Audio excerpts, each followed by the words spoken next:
Well, I think there's a bit of reverse psychology going on there, because I think the occult, so-called, first of all, I think it's a misnomer. Nothing is hidden. It's just split off from our awareness. We are avoiding something, keeping something out of awareness because it's threatening or painful. So that's very different from something being hidden. However, I think the idea of the occult, that something is hidden and that we have to somehow find it and get it, like a buried treasure, is very powerful. And I think that idea has been generated and used as a form of control. It's not just fear, but it's also desire. Because we're not just afraid of the repercussions of being on the wrong side of that group because it can crush us with its occult knowledge. We also want to curry its favor because we want to try and gain access to that world. So we're doubly damned, if you will. We're doubly controlled. We're not only are we going to avoid offending it, we're actually going to be sucking up to the powers that be. And that we can definitely see that in our world. And I think that occult knowledge has been used this way, as in there's this whole idea about the secrets of the occult and whatnot, but the internet and bookstores are flooded with information that's supposedly secret. And that's true with conspiracy theory, like all this stuff out there, David Icke or Alex Jones supposedly revealing the truth about these secret conspiracies. Well, they're not, and how powerful and effective they are at controlling us. Well, they haven't been very effective about keeping it secret, have they? So there's something very contradictory in that somehow we've been conditioned not to notice, I'd say. And I think it's probably related, because what you're describing there is to disempower someone. You've already stripped them of power by controlling and abusing them, but then, like Jimmy Savile, you're going to joke and brag about it in front of them to show that nobody cares and there's nothing you can do about it, and that this person is so powerful they don't even have to conceal it. And insofar as, you're extending it to them sort of bragging about things that you weren't even aware were being done to you.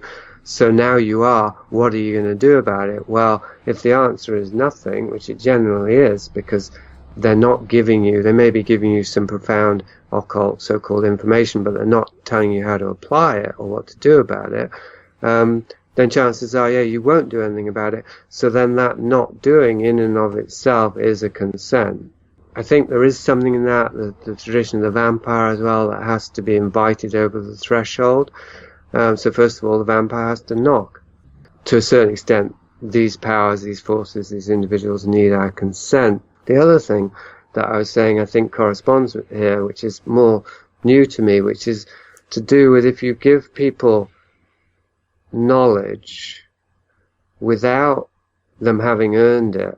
Basically, if you just tell them, this is the nature of what's going on in the world, or what we're doing to you. And with conspiracy theory, and occultism, also those two things tend to, be one thing, what's going on in the world, and also what we're victims of. If you give people that knowledge without them having done the necessary procedure to discover it themselves, they're just being given it, it's actually disempowering, because it strips them of the opportunity to really discover something and to have a knowledge that's grounded in their own insight, experience, research, deduction, and so on. So it will be true knowledge. Knowledge that's simply given or imparted isn't true knowledge, because we haven't come upon it through our own resources, through our own autonomous choices. We've just had it thrust upon us. This is a Promethean thing again. So I think, this is something I'm only just beginning to realize about how much information out there.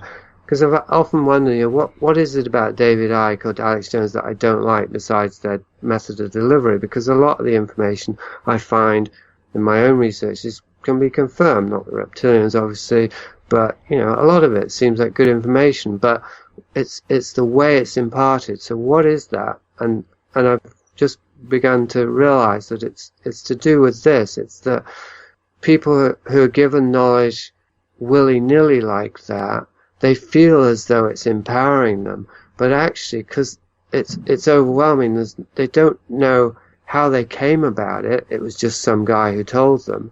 They can't confirm or validate it. They can't apply it, and they can't put it in the context of their own personal experience because they didn't come across it through personal experience. They just came across it on the internet. Now, I mean, that is a spectrum, because I mean, I wrote Lies of Kings. I was researching a lot on the internet, but I was and Prisoner of Infinity, but I was constantly referring back to my own family history and my own personal experience of trauma and my own understanding of psychology, and constantly trying to ground it in that context, precisely in order to neutralize this effect that I'm talking about, the knowledge that is kept hidden but then revealed in this way.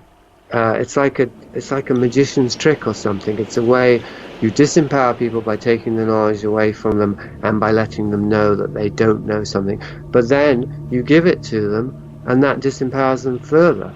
Like it's very, very cunning and sophisticated, I think, the way it's done. Did I tell you previously that I worked with David Icke for about a year on a casual freelance basis? Did I mention that before? I don't think you did. I'd like to hear about that. Well, a lot of the people that I met in his circle, shall we say, you're absolutely right. They had this sort of gestalt download of quote-unquote information and knowledge, didn't know what to do with it, and actually it did seem to be very disempowering. So people disappeared down a kind of rabbit hole about, the cabal, the elites, the Illuminati, and on and on. And you can't function anymore because you're wondering if the cabal, slip on a banana skin, it's the cabal. Yeah, well, you can't. You're split, I think. You can probably still function. In most cases, these people probably carry on functioning normally, but their attention is much less, it was probably less and less on the everyday, because as I say, they're either trying to find the conspiracy in the everyday, or they're just compartmentalizing, which I think is more common, and they're thinking about all the conspiracies that are going on, and ignoring what's going on in their everyday environment because, that's not relevant. There's no evidence there. Actually, there is evidence for conspiracy in the everyday, but not in the sense that the Illuminati used psychotronic weaponry to put a banana peel on the pavement kind of thing, right? It's obviously a lot more subtle than this.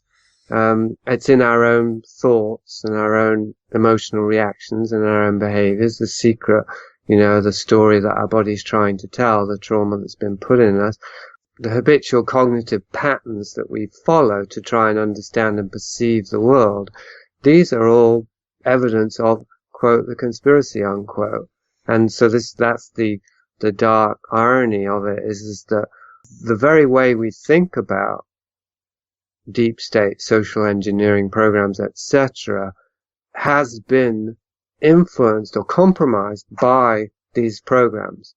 And that's conspiracy theory in a nutshell. Like, we're thinking about the problem in the way that the problem itself has created for us to think about it, so we will never, ever attain any kind of solution. It'll just go round and round like a dog chasing its tail.